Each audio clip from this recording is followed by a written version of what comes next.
सोहन नाम का एक हलवाई रहता था। वह अपनी पत्नी के साथ मिलकर बहुत स्वादिष्ट मिठाइयां बनाया करता था। मिठाइयां अधिक स्वादिष्ट होने की वजह से पूरा गांव उससे ही मिठाइयां खरीदता था।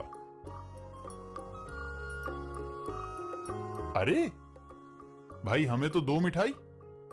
हाँ, हमें भी तो दो। हाँ, देता हूं, सबको देता हूं। शाम तक उसकी सारी मिठाइयां बिक जाती थी और अच्छा लाभ हुआ करता था।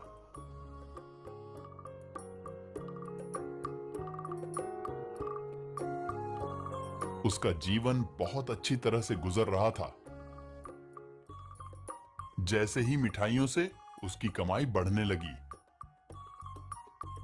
सोहन के मन में लालच जागा। क्यों ना ज्यादा पैसा कमाया जाए। सोहन शहर की ओर कुछ लेने जाता है और वहां से वह कुछ चुंबक लाता है।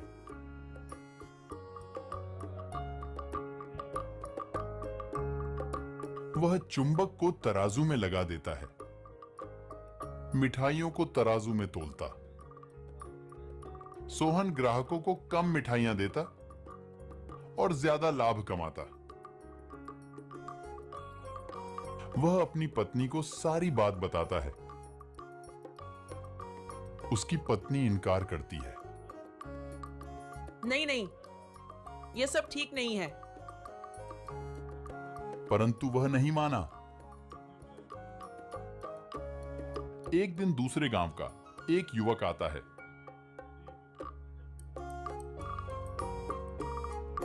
भैया, 1 किलो लड्डू देना।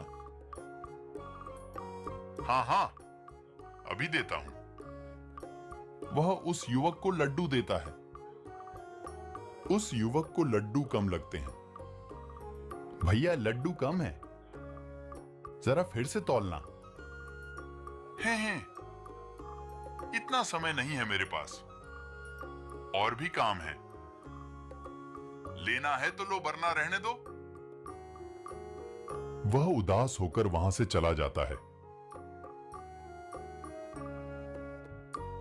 वह गांव वालों को सारी बात बताता है। गांव का एक युवक उसकी दुकान से मिठाई लाता है और दूसरे तराजू पर तौलते हैं। मिठाई कम होती है। सभी लोग उसकी दुकान पर आते हैं और सोहन को बहुत मारते हैं।